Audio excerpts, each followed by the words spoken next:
లౌక్యం అంటారు. ఇందులో వర్మ గారికి లౌక్యం ఎక్కడ ఉంది? కాదు ఇప్పుడు దబాయించకండి, చెప్పండి. కాదు ఒక మాట ఏంటంటే పరిణామక్రమం కాదు లౌక్యం ప్రదర్శించింది పవన్ కళ్యాణ్ గారు అంటున్నాను. ఎందుకంటే వర్మ గారికి చాక్లెట్ ఇచ్చి నుండని ఆయనతో పని చేయించుకున్నారు, అది లౌక్యం అంటారు. కానీ సాగర్ గారు ఏమో వర్మ గారికి లౌక్యం అంటే నేను ఒప్పుకోవట్లేదు. మీరు ఒక పిఠాపురం గురించి మాట్లాడుతున్నారు, మేము ఎన్ని చాట్లు పని చేసామండి. నేను కాదన్నానమ్మా, నీకు అమ్మా సౌజన్యమ్మా, నీకు సముచిత స్థానం ఇస్తే ఎవరు కాదంటాం? ఎప్పటి నుంచి కష్టపడుతున్నారు. సాగర్ గారికి ఎవరు డైరెక్టర్ వచ్చింది, ఏ కార్పొరేషన్ చైర్మన్ వస్తే ఎవరు సంతోషించాం?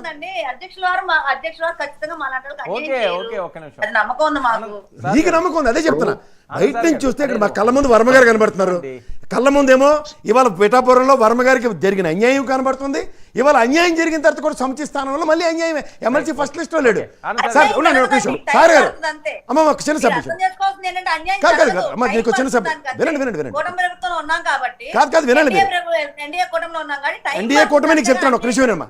ఇదే జీవీ రెడ్డి గారు ఇదే ఏబిఎన్ వేదికగా ఫస్ట్ లిస్ట్లో లేనప్పుడు మనోభావాల గురించి మాట్లాడిన తర్వాత తదనంతర పరిణామంలో సెకండ్ లిస్ట్లో ఆయన పేరు వచ్చింది. మీరు ఆ విషయాన్ని కూడా మీరు గమనించి మాట్లాడండి. ఇది జరగలేదనుకోండి, ఎస్ మీరు అన్నదంతా నేను ఏకేపిస్తా, అరే సముచిత స్థానం మా పార్టీ మమ్మల్ని చూసుకుంటుంది అన్న దగ్గర నేను ఏకేపిస్తా.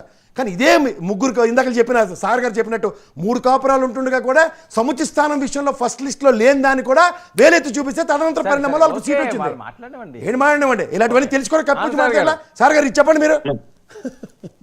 ఇప్పుడు పరిణామక్రమం ప్రసాద్ గారు అర్థం చేసుకోవాలి దయచేసి. నేను కాదు సార్, మీరు పెద్ద మనసుతో అర్థం చేసుకుంటూనే ఉన్నారు. నేను అంటుంది ఏంటంటే కష్టం మీది, ప్రతిఫలాలు ఎవరు బాబు. నేను అర్థం చేసుకున్నా. ఇప్పుడు అలాగే మన భారతీయ దశావతారాలు కూడా పరిణామక్రమం. మత్స్యావతారం, కూర్మావతారం, వరహావతారం, నరసింహావతారం, అప్పుడు ఒక మనిషి వామన అవతారం. అట్లా కాదు వామనావతారం కాదు, రాముడు అవతారం, అవే కష్టాలు. అదే మీరు అదే చెప్తున్నాను. అంటే మానవ రూపం ఇది ఇప్పుడు మానవ రూపం మాకు వామనావతారం కాదు సార్, రాముడే మానవావతారం. మానవావతారంలో రాముడికి అన్ని కష్టాలే, అది ఒప్పుకోండి మీరు సార్ గారు. కాదండి, పరిణామ క్రమంలో మార్పులు చేర్పులు ఉంటాయి. మనిషి పుట్టినప్పుడు బట్ట లేదు, మధ్యలో బట్ట వస్తుంది. కానీ ఈ పరిణామ క్రమంలో పెద్ద అయిన తర్వాత బట్టలు లాగేశారు, ఇది మీరు గమనించండి. అలాగే పవన్ కళ్యాణ్ గారు పార్టీని ఒక మంచి సిద్ధాంతంతో పెట్టారు. అది 2019 ఎన్నికల్లో ప్రజలు దాన్ని స్వీకరించలేదు. ఆయనలో పరిణామం వచ్చింది, రాజకీయ పరిణితి వచ్చింది. బంగారం పల్లెంకి గోడ చేరిక కావాలి, ఆ గోడే తెలుగుదేశం. రాజకీయాల్లో ప్రజలు ఏం కోరుకుంటున్నారు, ప్రజలు ఏం ఆశిస్తున్నారు ఆయన తెలుసుకున్నారు, పరిపక్వత కలిగింది.